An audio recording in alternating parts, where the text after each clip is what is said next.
नमस्कार दोस्तों, स्वागत है आपका आईएएस एजुकेशन में। दोस्तों, आज का जो हमारा टॉपिक है वो है सोलर सिस्टम।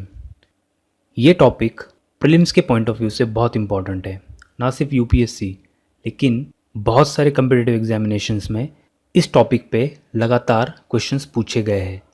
दोस्तों, ये टॉपिक काफ़ी बड़ा है और हम लोग इस टॉपिक को 3 स्टेप्स में पूरा करेंगे। तो इसका मतलब ये है कि हम लोग इस टॉपिक की एक वीडियो सीरीज़ बनाएंगे जिसमें 3 वीडियोज़ होंगे। पहले पार्ट में हम लोग कुछ बेसिक इन्फॉर्मेशन जिसमें इम्पॉर्टेंट फैक्ट्स होंगे वो कवर करेंगे।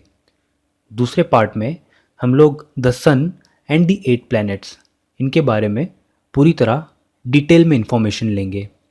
तीसरा पार्ट जो है उसमें हम लोग अदर ऑब्जेक्ट्स जो हमारे सोलर सिस्टम का हिस्सा है, जैसे dwarf planets, meteorites, comets etcetera, तो ये सब टॉपिक्स हम लोग 3 वीडियोस की इस सीरीज़ में कवर करेंगे। तो चलिए फिर शुरू करते हैं आज का पहला part, that is the basic information. दोस्तों, सब में पहले हमें ये समझना है कि सोलर सिस्टम एग्जैक्टली क्या है। तो solar system is the gravitationally bound system of the sun and the object that orbits it either directly or indirectly. इसका मतलब ये है कि जो हमारा स्टार है, जो सन है, इसके ग्रेविटेशनल फोर्स के इफेक्ट में जो भी ऑब्जेक्ट आता है और जो उसे डायरेक्टली या इनडायरेक्टली रिवॉल्व करता है, वो हर ऑब्जेक्ट को इंक्लूड करके, इंक्लूडिंग द सन, ये पूरे सिस्टम को सोलर सिस्टम बोला जाता है। अब यहाँ पे कन्फ्यूजन ये है कि डायरेक्टली और इनडायरेक्टली ये क्या होता है, directly revolving and indirectly revolving, इसमें क्या फ़र्क है, तो वो हम अभी इमीडिएटली देखेंगे।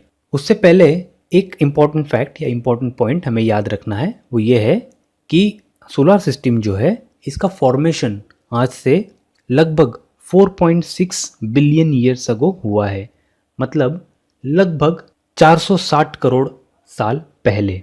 दोस्तों, जैसे भी हम लोगों ने बात की directly revolving objects and indirectly revolving objects क्या होते हैं, तो डायरेक्टली रिवॉल्विंग ऑब्जेक्ट्स वो होते हैं कि जो सीधे सीधे डायरेक्टली सन को रिवॉल्व करते हैं, वो सन के अराउंड घूमते हैं।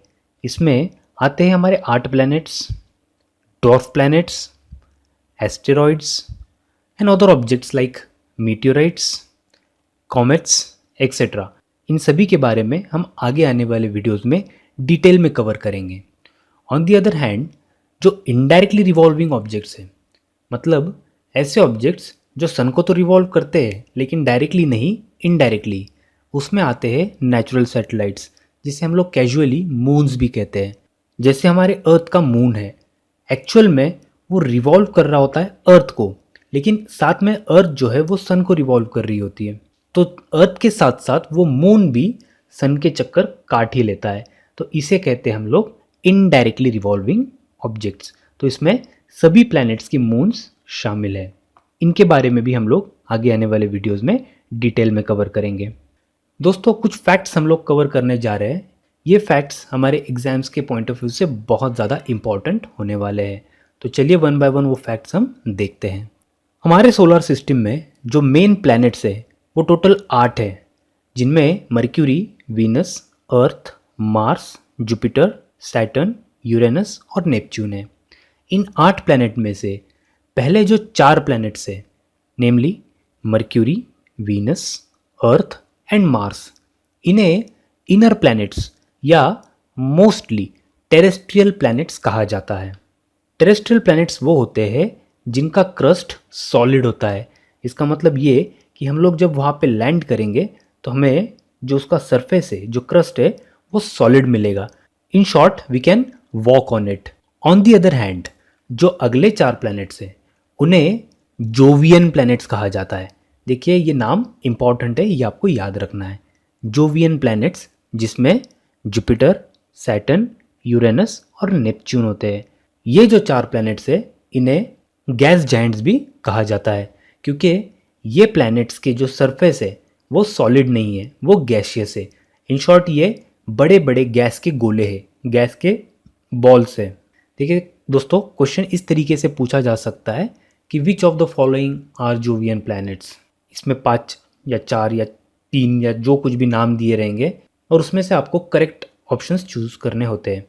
जुपिटर, सैटर्न, यूरेनस, नेपच्यून, और उसके अलावा हो सकता है कि टेरेस्ट्रियल प्लैनेट्स के 1 या 2 नाम डाल दिए रहेंगे, तो उसमें से आपको चूज़ करना होता है, जैसे 1, 2 and 3, 1, 3 and 4, 1, 3 and 5, what ever. तो जो ऑप्शंस होंगे, तो अगर आपको ये याद होगा कि टेरेस्ट्रियल प्लैनेट्स कौन से पहले 4, जोवियन प्लैनेट्स कौन से अगले 4, ये अगर आपको याद रह गया तो वो क्वेश्चन आप बड़े आसानी से सॉल्व कर सकते हो। चलिए दोस्तों, चलते हैं अगले फैक्ट की तरफ। अगला इंपॉर्टेंट फैक्ट है हमारे सोलर सिस्टम के बारे में, वो है एस्टेरॉयड बेल्ट। ये एस्टेरॉयड्स होते क्या है? ये एस्टेरॉयड्स जो है ये छोटे छोटे ऑब्जेक्ट्स होते हैं, जैसे कि रॉक्स या मेटेलिक ऑब्जेक्ट्स।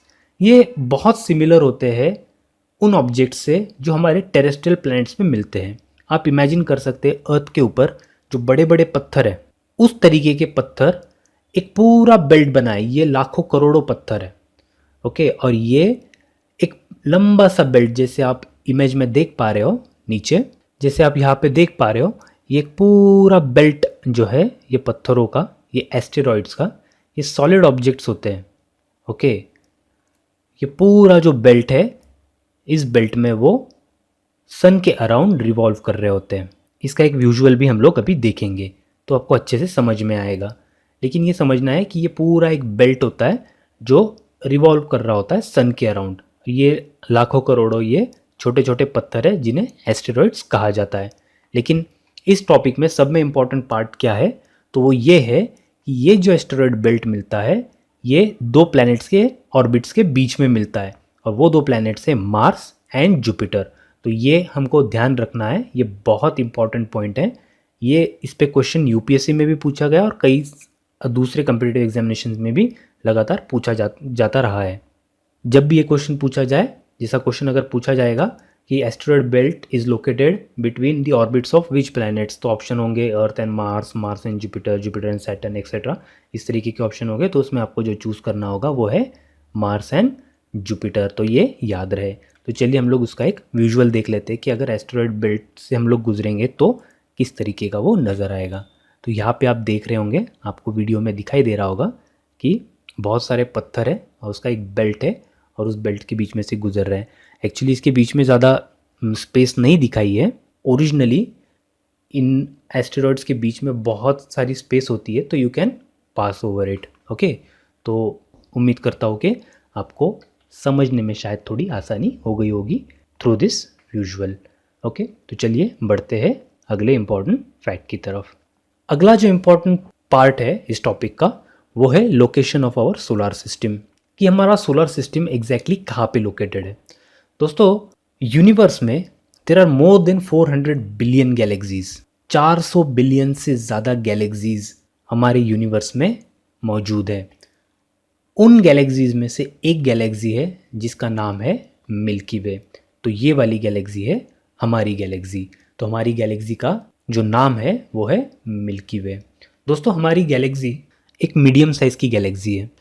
हमारी गैलेक्सी का अगर आप डायमीटर देखें, मतलब एक पॉइंट से दूसरे पॉइंट तक का ये जो डिस्टेंस है, अगर मैं एक स्ट्रेट लाइन ड्रॉ करूँ बीचों बीच से, तो ये जो डायमीटर है it is around 1,25,000 light years.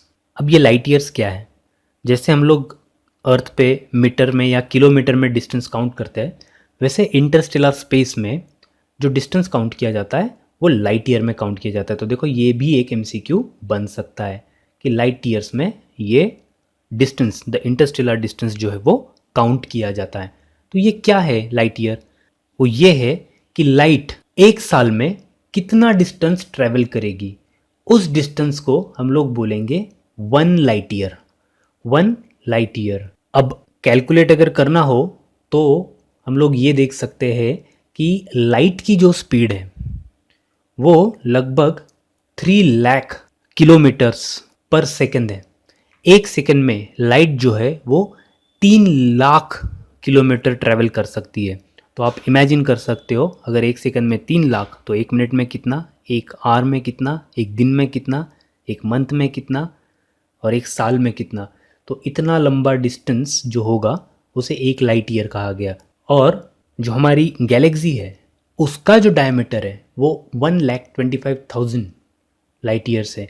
मतलब एक लाइट का फोटोन गैलेक्सी के एक पार्ट से अगर निकले तो उसे दूसरे पार्ट तक पहुंचने में 1,25,000 साल लग जाएंगे। इतनी बड़ी हमारी गैलेक्सी है, इतना बड़ा उसका डायमीटर है।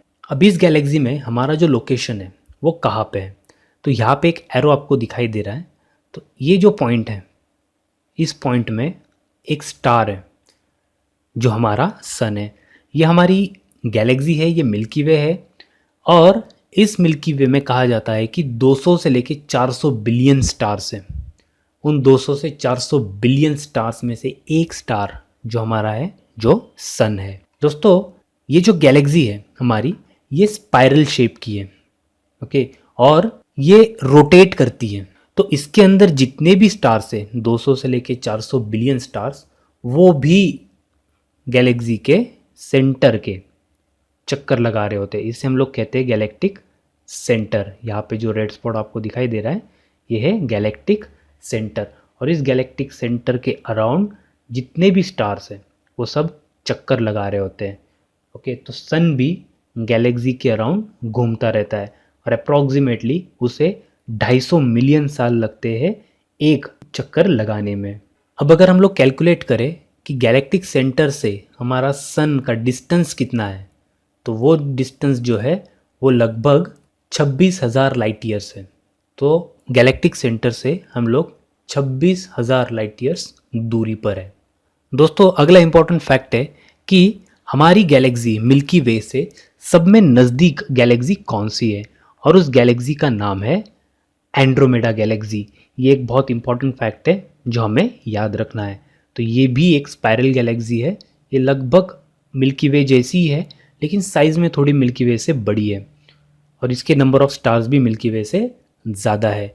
इसका नाम है एंड्रोमेडा। इसे हम लोग अच्छे से याद रखेंगे क्योंकि ये भी एक एमसीक्यू का क्वेश्चन बन सकता है।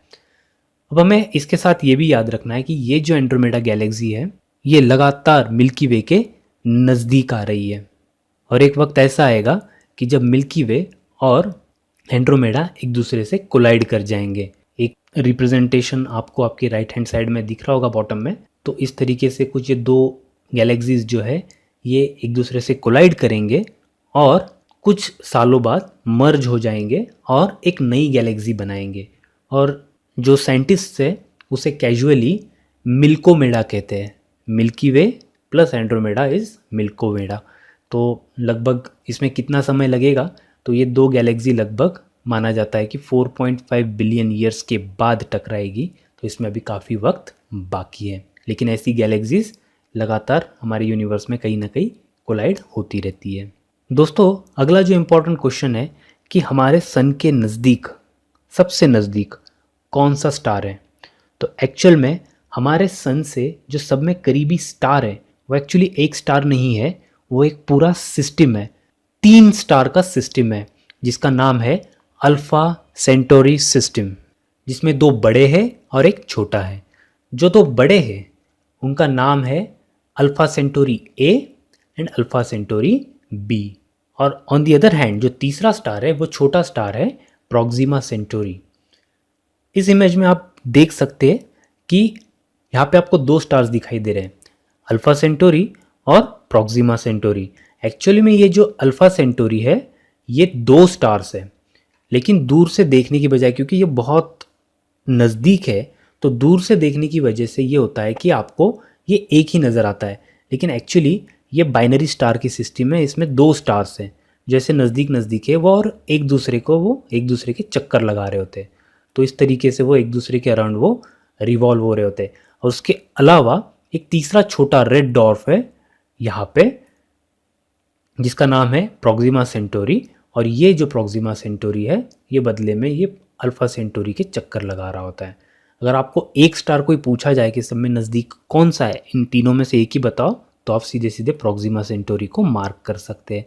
लेकिन ऐसी अगर हमें पूछा जाए तो ये, क्योंकि ये पूरा सिस्टम है, इसलिए alpha Centauri system will be the perfect answer. लेकिन कई जगह पे अगर एक स्टार पूछा जाए तो Proxima Centauri will be the correct answer. Okay, तो ये एक इम्पॉर्टेंट फैक्ट हमारा बन जाता है। ये 3 स्टार की system, Alpha Centauri A, Alpha Centauri B और तीसरा है रेड डॉर्फ प्रॉक्सिमा सेंटोरी। अभी तक हम लोगों ने जो भी फैक्ट्स देखे उससे हम लोग एक बार रिवाइज कर लेंगे, क्योंकि ये फैक्ट्स हमारे MCQs प्रीलिम्स के पॉइंट ऑफ व्यू से बहुत ज़्यादा इम्पॉर्टेंट है। तो चलिए वन बाय वन देखते हैं। सबसे पहले पॉइंट है टेरेस्ट्रियल प्लैनेट्स, वो कौन कौन से हैं? वो है mercury, Venus, Earth and Mars. Jovian planets कौन कौन से हैं? Jupiter, Saturn, Uranus and Neptune. तीसरा फैक्ट, एस्टेरॉयड बेल्ट किन 2 प्लैनेट्स के बीच में है, किन 2 प्लैनेट्स के ऑर्बिट के बीच में है? तो वो है मार्स एंड जुपिटर। हमारी गैलेक्सी का नाम मिल्की वे, ये ऑलमोस्ट सभी जानते हैं। नियरेस्ट गैलेक्सी कौन सी है? वो है एंड्रोमेडा गैलेक्सी। ये बहुत इंपॉर्टेंट है, ये हमें याद रखना है। नियरेस्ट स्टार सिस्टम कौन सी है? वो है अल्फा सेंटोरी स्टार सिस्टम। तो दोस्तों ये था हमारा बेसिक सोलर सिस्टम के टॉपिक के बारे में, लेकिन आने वाले वीडियो में वो बहुत ही जल्द आ जाएंगे, जिसमें हमारा पार्ट 2 और पार्ट 3 होगा। पार्ट 2 में होगा सन एंड 8 प्लैनेट्स। ये बहुत ज़्यादा इंपॉर्टेंट है, इसमें बहुत ज़्यादा MCQs बनने के चांसेस होते हैं, तो प्रीलिम पॉइंट ऑफ व्यू से ये बहुत ज़्यादा ज़रूरी है। और साथ में उसका अगला जो तीसरा वीडियो होगा वो होगा अदर ऑब्जेक्ट्स के बारे में, जैसे डॉर्फ प्लैनेट्स एग्जैक्टली क्या होते हैं, मीटियोराइट्स किसे कहते हैं, कॉमेट्स क्या होते हैं और उनके फीचर्स क्या होते हैं। तो ये सब पॉइंट्स हम आने वाले वीडियो में कवर करेंगे। आप ये वीडियो अपने दोस्तों के साथ शेयर करो ताकि इन वीडियोस का उनको भी फ़ायदा मिले, उन्हें भी एग्ज़ाम में बेनिफिट मिले। तो मिलते हैं फिर अगले वीडियो में, तब तक के लिए धन्यवाद।